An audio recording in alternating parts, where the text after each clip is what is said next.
Hello, my beautiful people, and sorry there was no Toon Talk last week. Uh, that's my bad. Procrastinating happened that week. I don't know, man. I was really much focused on Animal Logic and working on the movie that week. And I'm still focused on the movie this week and the past few months, which is why you've really only been getting Toon Talk vlogs. That and there's just been a lot of cartoons coming out recently. My god, so many cartoons coming out in such a short amount of time. But yeah, um, there's gonna be more vlogs in the future for Toon Talk. Sorry, but today I want to talk about a new animated series that premiered and a new movie that just came out. I want to talk about the series first because that's what came out first. That being the latest Adult Swim series that was supposed to be a Cartoon Network show, but was later moved over to Adult Swim for reasons unknown. That being Unicorn Warriors Eternal. And as I'm recording this, the third episode just came out, although I have not watched it yet, so I'm only going off of the first two episodes that premiered on May 4th last week. And from what I've seen of the show, it's pretty good. It's really freaking good.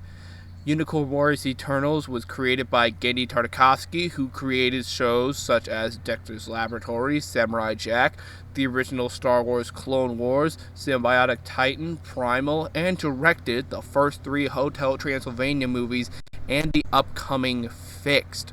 So, this man has quite the history and the legacy within animation, and if you see his name attached to a project, whether he's creating the show or directing the movie, chances are it's gonna be something special. And this show is definitely really freaking good. You can definitely tell, oh, this is from the guy who made Samurai Jack and Primal, because in these episodes there aren't a lot of dialogue. And the few dialogue that is there is pretty good dialogue. The animation, obviously, is spectacular. It's breathtaking visuals for television. And basically, the show is about these three warriors who have been regenerated into different bodies throughout time, and then this robot from the future is coming to tell them, hey, you're these warriors, you gotta help stop this great evil. The problem is that our main character doesn't remember anything. When the robot comes, he gives the memories back to all the warriors, they remember everything, and they move on. But for whatever reason, our main lead doesn't remember anything from her past life throughout the course of these two episodes. All that she remembers is what she's been doing in this life. And it's a very interesting start to a show. It's the introduction to the characters, and from what we've seen of these characters so far, I enjoy them. I especially like this. I really like this psychic character, like this yin type character, a monk type character, who's in the body of this little kid, like shares a mind with this little kid, and the little kid is kind of distracted in the spiritual realm a bit. Like, the kid will see a dragon and then gets distracted by the dragon, and we see his body just floating around in the real world, and they then lose a fight against like a giant monster or whatever. It's very fun, very charming. Even in Tartakovsky's more serious shows like Samurai Jack, keep in mind I have not seen Primal yet, he always finds a way to incorporate the fun, silly side that he gained from Dexter's Lab and eventually Hotel Transylvania. One minor criticism that I have with these two episodes is actually not really a fault of the show itself. It's more so the fact that this doesn't really feel right on Adult Swim, because Adult Swim is for adults. Stuff that is for an 18 plus crowd. The type of shows that they make are usually very violent, very vulgar, with a lot of swearing and adult themes, or they're just, a lot of the times, they're just really freaking weird. Too weird for children, even. Like, a lot of their earlier stuff, and stuff like Smiling Friends. So, but this is very much not that. What I was expecting coming in this show is that the reason it's switched from Cartoon Network to Adult Swim is that, oh, I just hit the mic there, but it's like, oh, maybe the action was just too violent. The action isn't really violent at all. It's good action, beautiful action scenes, but it's pretty tame, especially compared to the action in Samurai Jack Season 5 and Primal, and other shows that on Adult Swim that have action scenes like Rick and Morty. Maybe the action will get more violent later on, and maybe the themes will get darker later on in the show. And I think that Cartoon Network doesn't want to repeat themselves from what they did with Infinity Train. They wanted it to be popular with a specific audience, but it wasn't popular with that audience of kids being on Cartoon Network. It was very popular with teenagers, older kids, and adults, but in terms of kids, wasn't really popular at all. Probably because of how dark the show got at times. And I think Cartoon Network doesn't really want to repeat that again, but the show isn't necessarily that dark yet. Keep in mind, I've only seen the pilot 2-parter. I don't know. Hopefully, maybe the show will get dark as fuck later on. But the thing is, these 2 pilots were rated TV PG, and seeing a PG rating with that Adult Swim logo is weird as fuck, bro. And I thought Adult Swim airing Adventure Time reruns back in like 2019 was weird. But I don't know, maybe the show will prove itself to be dark. Maybe it won't.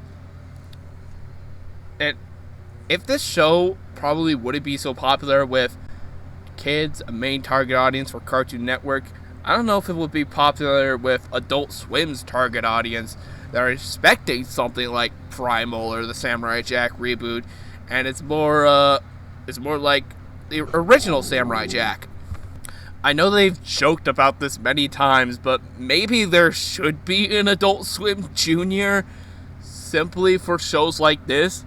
The type of shows that are a little too dark and mature for Cartoon Network, but aren't quite adult enough for Adult Swim. Like, Infinity Train would have been perfect for a possible Adult Swim Junior. And maybe Unicorn Warriors Eternals could fit in there. I don't know. Maybe the rest of the series will prove, oh, this is definitely for Adult Swim. I have no idea. But yeah, you can definitely tell that this was made for Cartoon Network, but at the very last minute, it was changed to Adult Swim. Yeah, they should have like an Adult Swim Junior, or just put it on HBO Max, completely be an HBO Max original series, so that nobody really has to question, oh, is this a Cartoon Network show or an Adult Swim show? Just have the rating there, that's it. But yeah, those are my thoughts on Unicorn Warriors Eternals. I really enjoyed the show, can't wait to see more. Now let's move on to my thoughts on Guardians of the Galaxy Volume 3. The MCU has been a very, very mixed bag lately.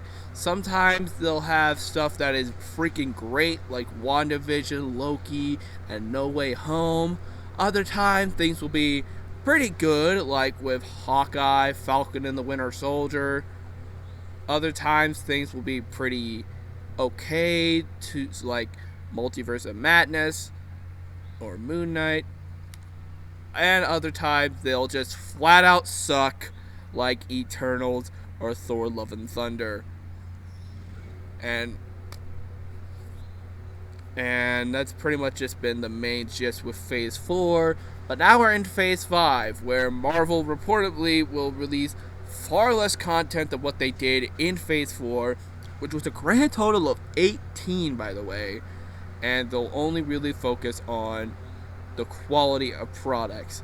Keep in mind, this was after the first film in Phase 5 came out, Ant-Man and the Wasp: Quantumania, which, if you saw my review, you know that I didn't really like that much, and it is not a very good film. So, anyways, we had the second entry in Phase 5, the second film in Phase 5, that being Guardians of the Galaxy Volume 3, the long-awaited conclusion to the Guardians trilogy, and will be the final Guardians film and the final MCU film in general, directed by James Gunn, since after this film he will be moving on to be the CEO of DC, focusing on fixing their cinematic universe. So, was this a great swan song for the Guardians?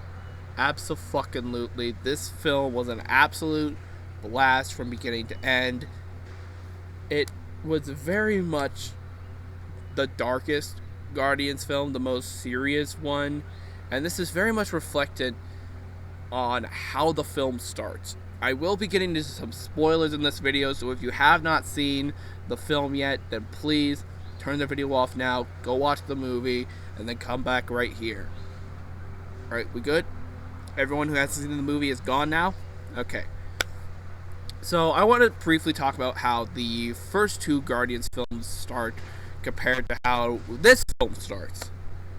The first two Guardians of the Galaxy films opens up with a brief little flashback to Earth regarding Quill's life, both shifting in tones, before they are briefly followed by a very upbeat dance number set to the opening credits of the film. We have the first movie, which is set to Come and Get Your Love, and Quill is dancing and going to get the Power Stone. And we have the second movie, where Baby Groot is dancing to Mr. Blue Sky, which I freaking love that scene. It's fantastic, to the point where I used that song for the opening credits of Animalogic the movie. That's why I loved it so much. And, they're very fun, and it sets the tone for the type of film that you're about to see. You're into an absolute fun roller coaster ride that might have a little heartfelt moments, some take a breather scenes, but for the most part, it doesn't really take itself very seriously. This movie, however, starts with a bunch of baby raccoons in a cage, and then they see a dark silhouette walking towards them, and then the rest of the raccoons hide away until there's only one, and that is Baby Rocket. And we see this giant hand reaching towards Rocket as he looks in terror. Then it fades into the future, present day, with grown Rocket,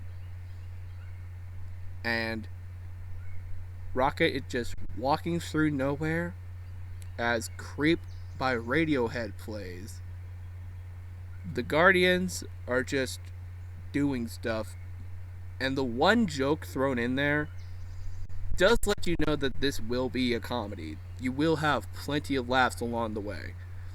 But on top of the first scene, the fact that Creep is playing instead of some upbeat dance song, and that it ends with Quill passing out piss drunk, and Nebula carrying his drunken body as the Guardians just walk very slowly, gives you the idea that this is going to be a very different type of Guardians movie.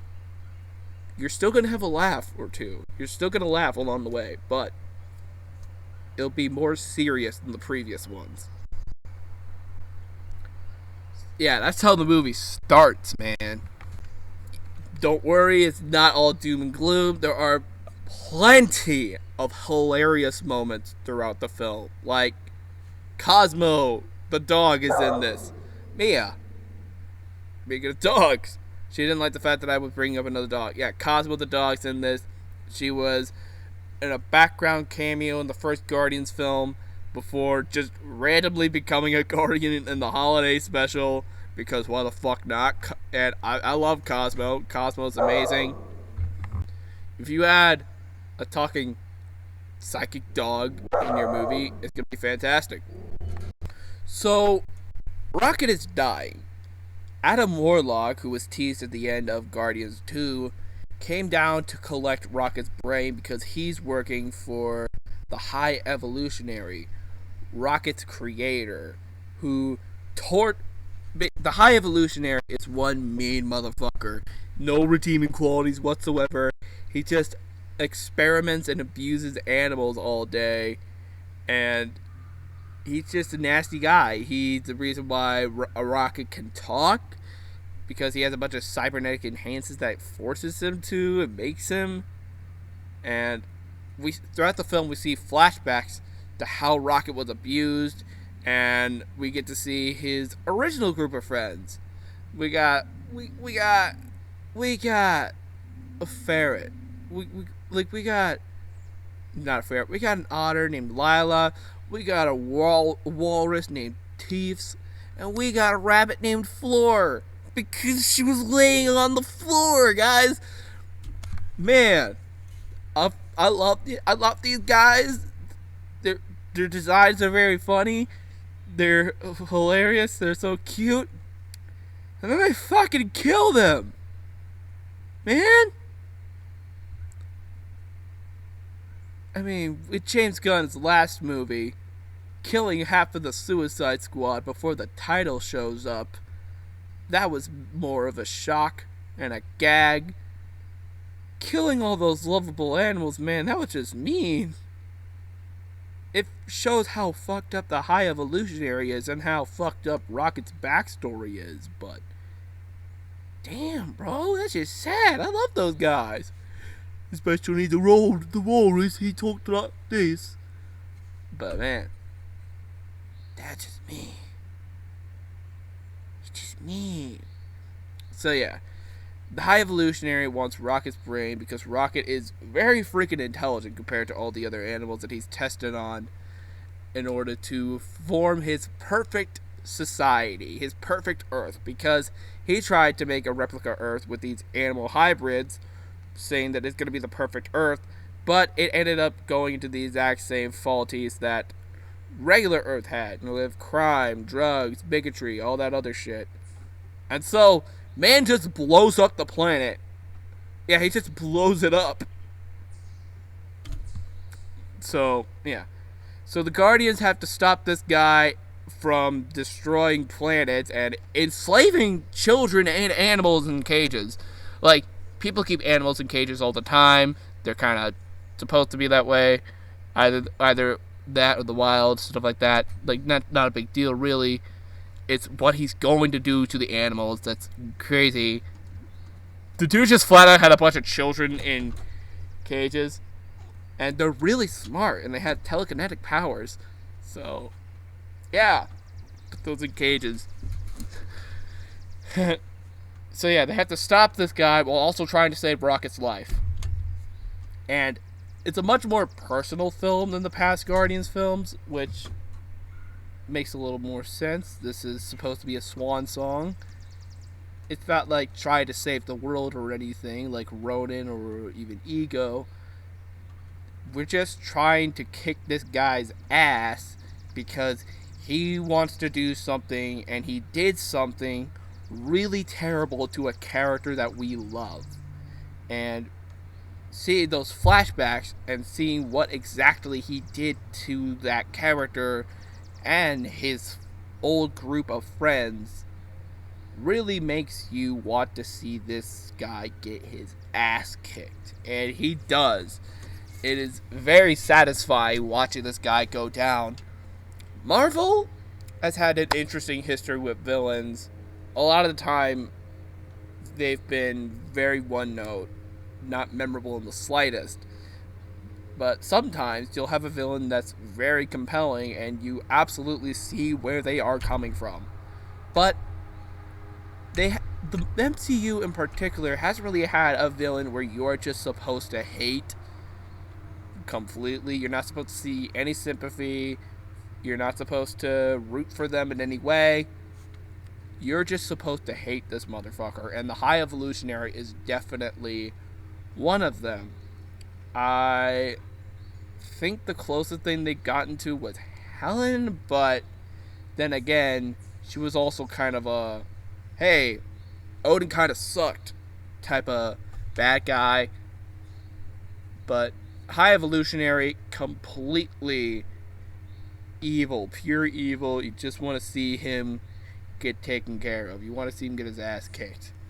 Many people thought that he was a much better and intimidating villain than Kang was in Quantumania, and I definitely agree. They're two different types of villains, but one is definitely more fantastic and more impactful than the other. Speaking of Quantumania, I just want to briefly go over where this film succeeds and where Quantumania fails. Now, where Quantumania failed, in my opinion, is that it was way more focused in setting up the future of the MCU rather than being a conclusion to the Ant-Man trilogy, because Quantumania didn't really feel like an Ant-Man film. It wasn't a heist movie, many of its side characters weren't even in the film, and the Ant-Man characters took a back seat to Kang the Conqueror to show how much of a big threat he is. Guardians 3, on the other hand, doesn't really set up anything for the future of the MCU and is rather focused on concluding this trilogy and being a swan song to these characters, many of whom we might never see again after this film. And that is completely fine, because this film is fantastic. James Gunn managed to make the most perfect trilogy in the MCU, the best MCU trilogy thus far, and I don't think it'll be topped. So, with it being a Guardians film, there are plenty of fun gags. I'm sure everyone's seen the clip on Twitter that takes place on the fake Earth, and Nebula's trying to figure out how to get in a car, and Quill drops the MCU's first F-bomb, going, "Open the fucking door!" And it's funny because you don't really expect the word fuck in an MCU movie, let alone a Disney movie. But Chris Pratt plays it natural. It doesn't really feel out of place, and we're gonna get the word fuck on Disney Plus. That's fantastic. Well, I guess the Deadpool movies are on there, so there's plenty of fucks on there. Anyways, yeah, MCU's first F-bomb. Nice. Although I swear I thought I heard somebody say fuck in an episode of Falcon and the Winter Soldier. Correct me if I'm wrong. But yeah, there's plenty of funny gags, especially with Drax. Drax is hilarious, as always. Mantis has a lot of fun moments. Oh yeah, I almost forgot to talk about the relationship between Peter and Gamora. Now, Gamora died in Infinity War, but an alternate timeline version of her from before she met up with the Guardians managed to get into the main timeline at the end of Endgame, and so it's that version of Gamora that is in this film, and they're basically two different characters, so it doesn't really cheapen her death in any way. And I love how they handle the relationship in this movie. Like, Gamora is a different person now. She's completely different. She has a new family with the Ravagers, and she doesn't remember anything she did with the Guardians because she didn't live through that. That wasn't her life. And and at the end of the movie, we see she legit has a family with the Ravengers, something that this Gamora has never really felt before. Even with her own sister and her own father, she never really felt a true family, and it's very wonderful to see that, knowing everything the character has gone through. Another thing that was absolutely beautiful to see, knowing on what they've gone through, is how Nebula reacted when she found out that Rocket was alive and that he didn't die. Because, keep in mind, for 5 years, Nebula and Rocket were the only Guardians left alive on Earth and anywhere in the galaxy. So, just imagine how much bonding they went through over that time. It and to see that how Nebula reacted to, keep in mind, Nebula as a character doesn't really emote all that much outside of that. And to see her basically crying with tears of joy over the fact that her best buddy of 5 years is alive and well, that's very nice. And another fuck, I'm gonna have to talk about the ending, aren't I? So a big theme.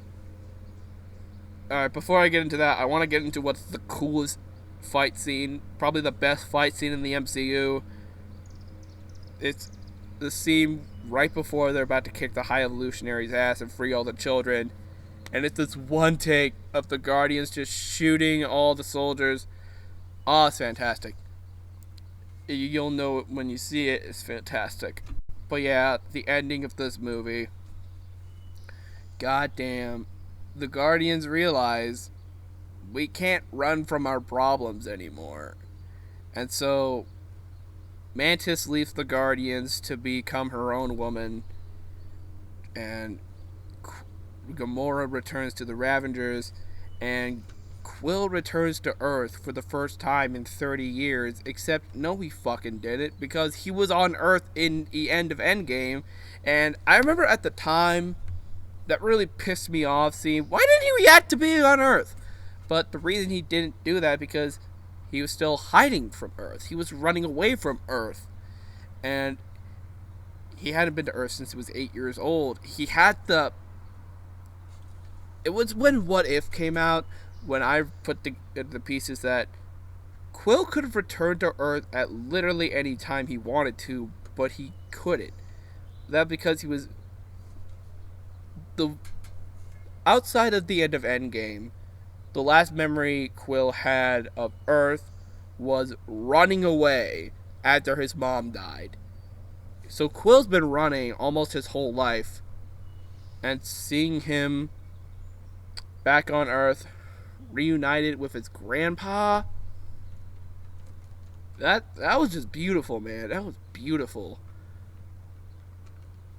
And then Groot,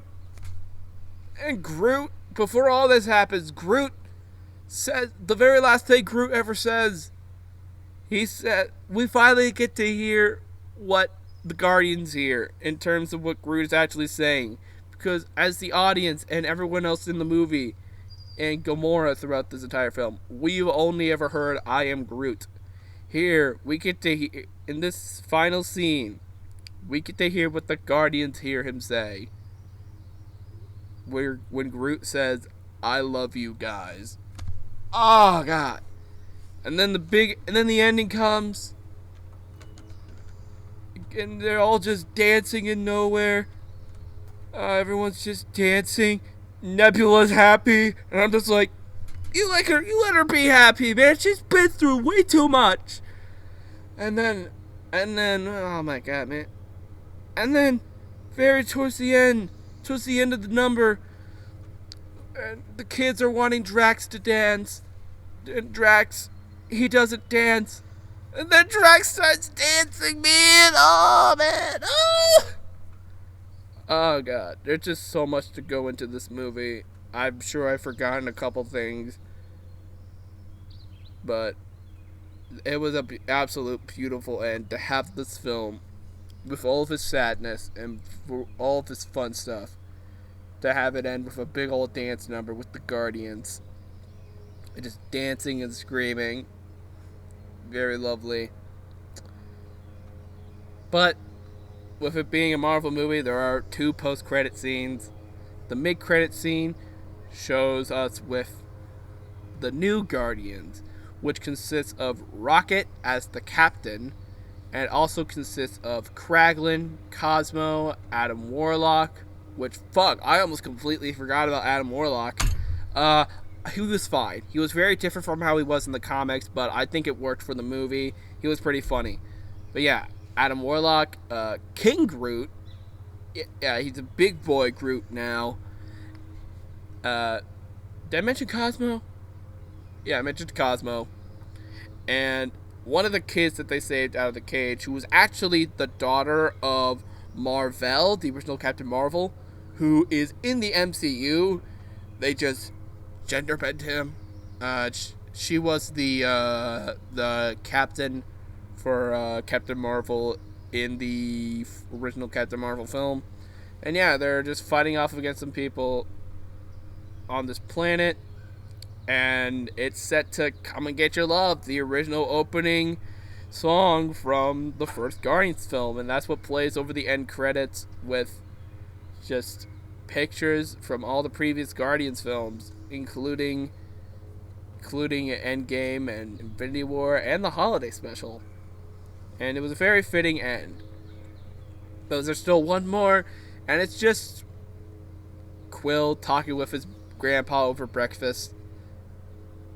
But the real kicker here, well, there's two kickers. One, the newspaper directly references the events of the holiday special, and two, the very last shot of this film is a white screen with black text saying, "The legendary Star-Lord will return." Now,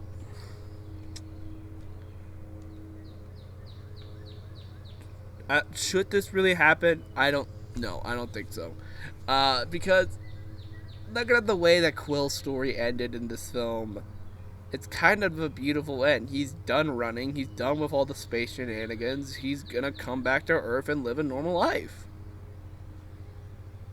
Like, that was a beautiful end. Like, is he gonna be in Secret Wars and King Dynasty? Probably. I don't fucking know. Although Chris Pratt has said that he is willing to return as Star-Lord if he likes the script. If he doesn't like the script and he doesn't like where the character is going, then he's like, hell no, I'm never coming back as Star-Lord. But if he does like it, he'll be like, yeah, what the fuck, why not? That's probably how Hugh Jackman was when he read the script for Deadpool 3. I'll be like, this is some pretty good shit. I'll come back as Wolverine one last time. But, yeah. Plus, James Gunn said that he is willing to have another director take over the Guardians when he's done.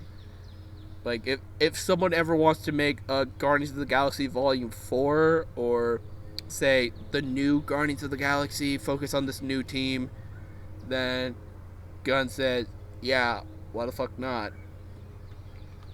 But I think that the Guardians in general probably should end here, and so that the MCU can focus on new characters that they've introduced, like Shang-Chi, Moon Knight, Miss Marvel, and the new teams that they're gonna introduce, like the Fantastic Four and the X-Men. Like, there probably won't even be room for the Guardians once we bring in the goddamn mutants, because the mutants will probably take up an entire ass saga on themselves after the multiverse saga is over.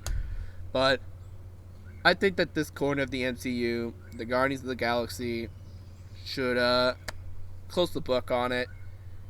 And it's just nice to know that the Guardians are still in space somewhere, saving the galaxy, and that Drax and Nebula are taking care of those kids, that Mantis is becoming her own creature, and that Gamora has her family with the Ravengers, and that Quill is back on Earth with his grandfather, seeing what has happened in the last 30 plus years that he's been gone.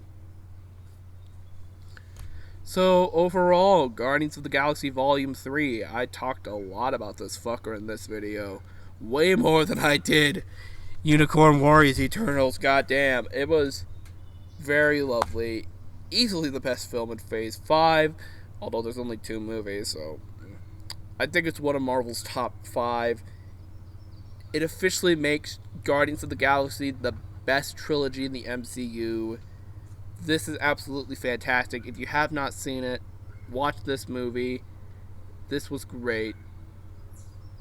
This proves that this movie, Wakanda Forever, and No Way Home are the 3 big examples that say, yes, the MCU should continue after Endgame. Because if it didn't, then we wouldn't have gotten movies like these. And hopefully the MCU's future projects like Secret Invasion, Loki Season 2, The Marvels, all those other stuff can prove that the MCU should continue after Endgame. They haven't really been doing a great job at that lately, but hopefully in the future it'll work. But anyway, guys, that is it for this video. What do you guys think of Unicorn Warriors Eternals and Guardians of the Galaxy Volume 3? Please let me know down in the comments below. Also, please be sure to like, comment, and subscribe, and ring the bell to be notified on when future videos are uploaded. But until then, I will see you later. Bye!